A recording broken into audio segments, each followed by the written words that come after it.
बचेस्की की चुपचाप मुख्य फाटक से निकलने की योजना विफल हो गई थी। अभी पागलपन भरा विद्रोह बन चुका था। जर्मनों ने बैकअप जनरेटर से कैंप की कुछ लाइटें जलाई, जिससे कैदियों की अंधेरे में भागने की योजना बिगड़ गई। इससे अराजकता और बढ़ गई। कैदी उसी वक्त फैसला लेने की कोशिश कर रहे थे कि अब मुझे क्या करना चाहिए। क्या मैं भाग जाऊं या यहाँ रुककर उम्मीद करूं कि जर्मन मुझ पर रहम करेंगे। चारों तरफ अफरा तफरी मची हुई थी। मुख्य फाटक अब बंद हो चुका था, लेकिन सोबिबोर से निकलने का एक रास्ता अब भी बचा था। फेंस को पार करके सैकड़ों कैदियों ने वहां से भागने का फैसला किया।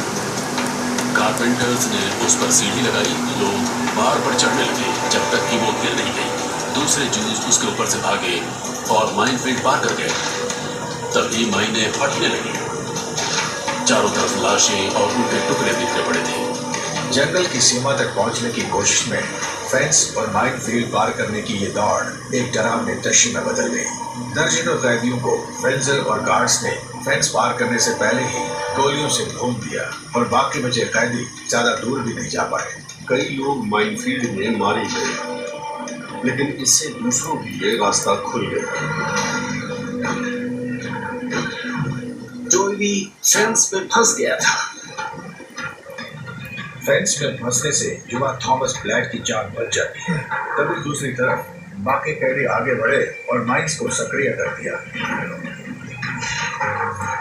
जब ब्लैक ने खुद को आजाद किया तो उसे भागने के लिए साफ रास्ता मिल गया। एक ऐसा मैदान जहां माइनें फट चुकी थी और कैदियों के शव दिख रहे थे।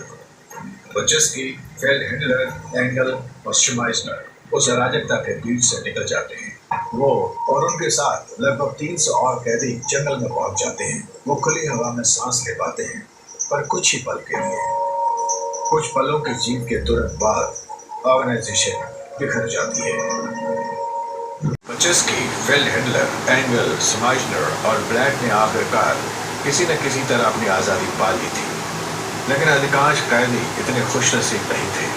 सोबिबोर के 600 जूस कैदियों में से 400 ने भागने की कोशिश की। उनमें से 80 या तो लड़ाई या माइनों में मारे गए। जो कैदी कैंप से भाग सके उनमें से 262 को जर्मन्स या पोलिश ग्रामीणों ने पकड़कर मार डाला।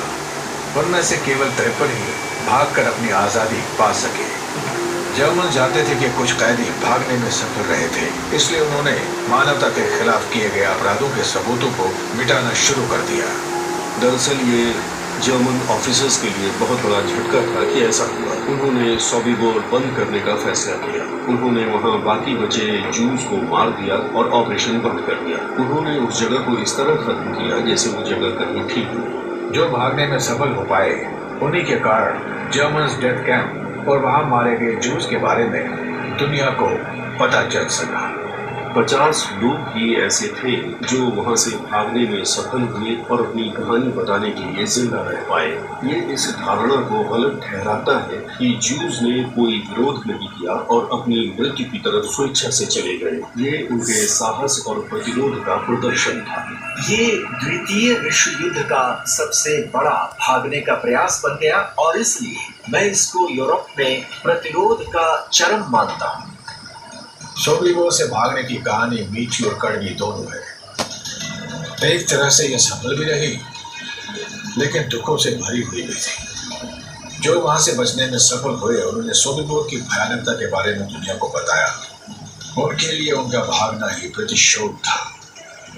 यह इतिहास हत्यारों ने नहीं, जिंदा बचे लोगों ने लिखा।